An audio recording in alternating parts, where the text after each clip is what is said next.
Assalamualaikum dan salam sejahtera kepada semua. Saya Nurul Huda binti Mak Rashid, merupakan pelajar PhD daripada Universiti Teknologi Malaysia dari Fakulti Sains Sosial dan Kemanusiaan. Okey, pada hari ini saya akan membentangkan isu yang berkaitan dengan penghayatan kepimpinan beretika berteraskan Islam dan pembuatan keputusan etika dalam kalangan penghulu di Pejabat Daerah Negeri Johor, Malaysia. Okey, dari segi pengenalan, pada era perindustrian 4.0, negara amat memerlukan satu bentuk kepimpinan beretika yang berupaya untuk melaksanakan tugas dan tanggungjawab dengan berkesan dan cekap. Kesedaran terhadap accountability yang tinggi terhadap golongan berkepentingan seperti organisasi, majikan dan masyarakat memaksa pemimpin pada masa kini menjadi pemimpin yang berkesan dan berintegriti tinggi. Okey, kepimpinan beretika diperlukan sebagai model untuk menunjukkan nilai-nilai murni untuk diterapkan melalui teladan, tingkah laku dan ideologi. Dan kepimpinan beretika juga memberi nilai tambah kepada organisasi kerana organisasi mereka akan lebih dihormati dan terus berdiri megah dalam ekonomi yang sentiasa berubah. Dan penyelidikan mengenai kepimpinan juga agak ketinggalan berbanding kepimpinan yang lain. Walau bagaimanapun, kebelakangan ini minat untuk mewujud dan membangunkan kepimpinan beretika dalam organisasi semakin meningkat memandangkan ianya memberi kesan yang positif terhadap organisasi.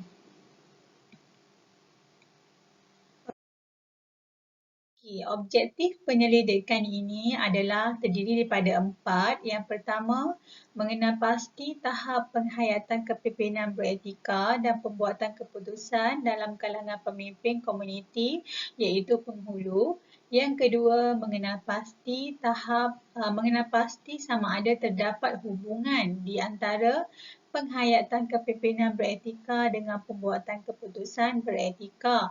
Dan yang ketiga, mengenal pasti faktor yang paling utama mempengaruhi pembuatan keputusan beretika. Yang terakhir adalah meneroka faktor-faktor individu dan latar belakang pemimpin, masyarakat dan ketua kampung yang mempengaruhi pembuatan keputusan beretika.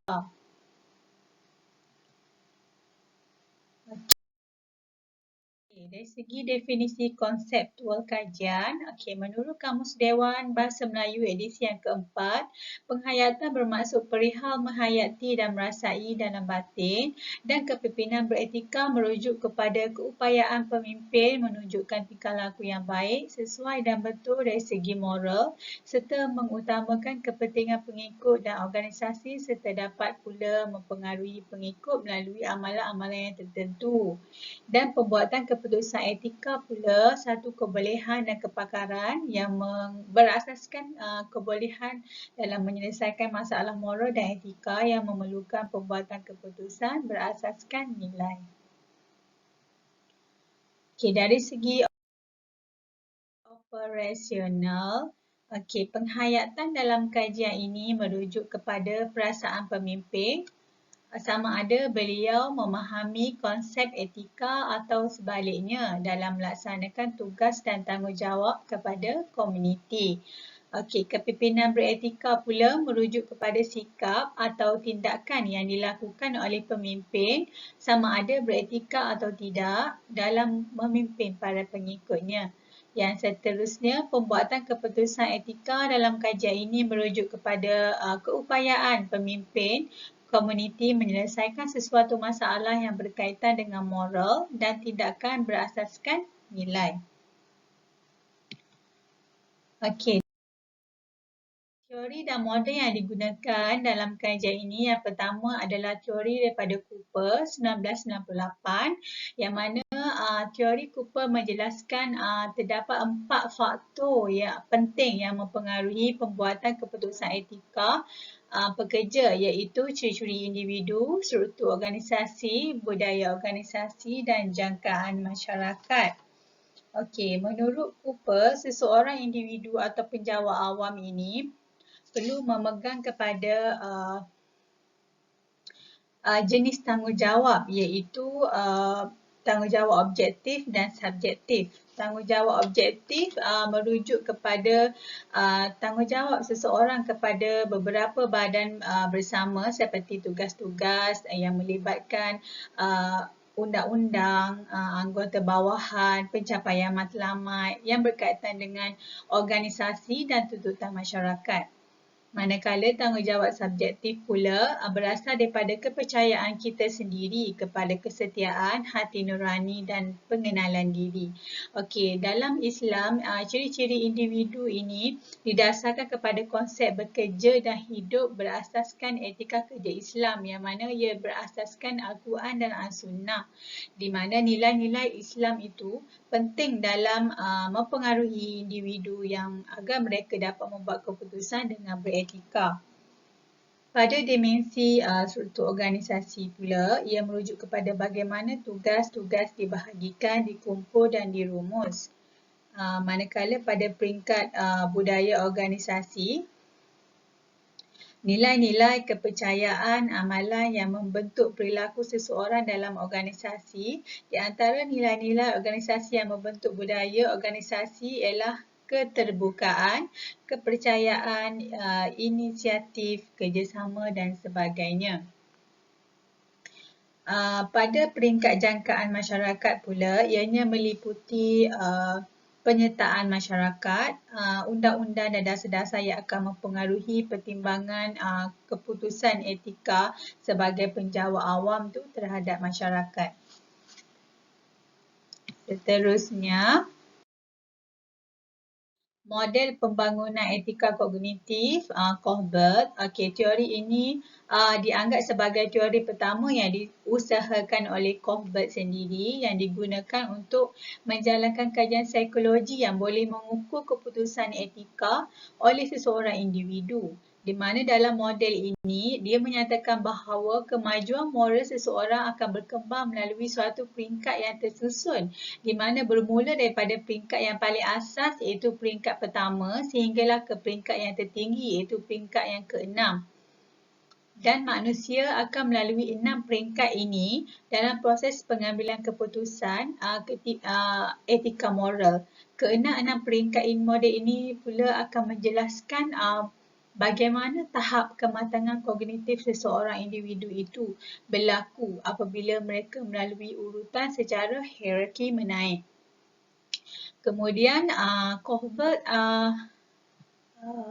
meringkaskan 6 tahap pembangunan etika ini kepada 3 tahap iaitu yang dikenali sebagai tahap pra-konvensional, konvensional dan pasca-konvensional.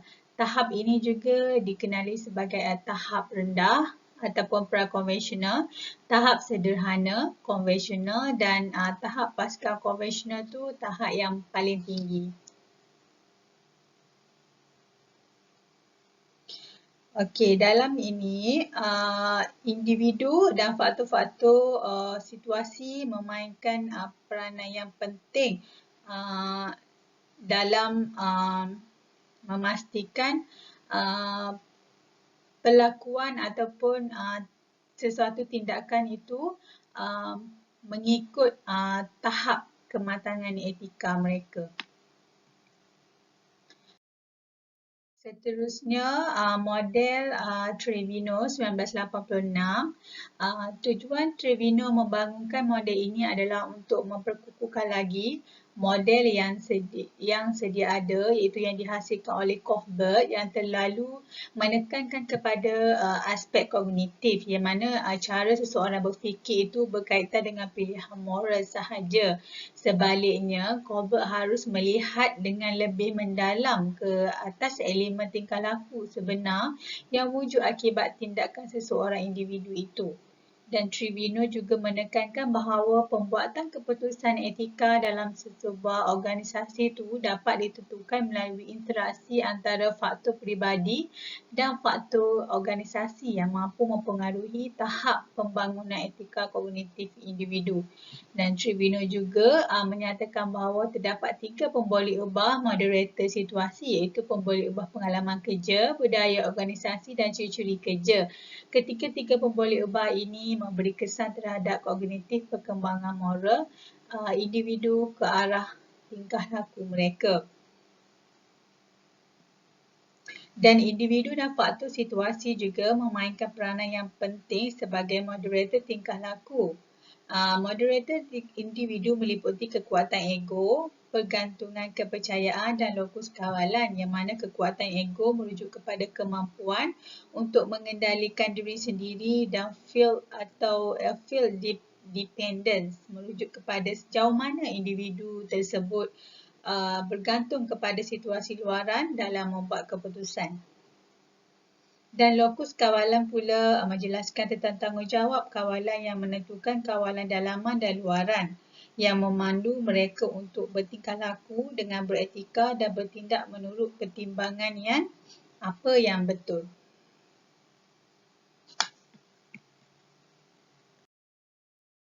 Akhir sekali adalah metodologi kajian ataupun kaedah penyelidikan yang digunakan. Dalam penyelidikan ini, penyelidik menggunakan kaedah percampuran, iaitu kuantitatif dengan kualitatif, di mana responden kajian terdiri daripada penghulu di Pejabat Daerah Negeri Johor, iaitu seramai 103 orang, dan kesemuanya diambil sebagai populasi kajian.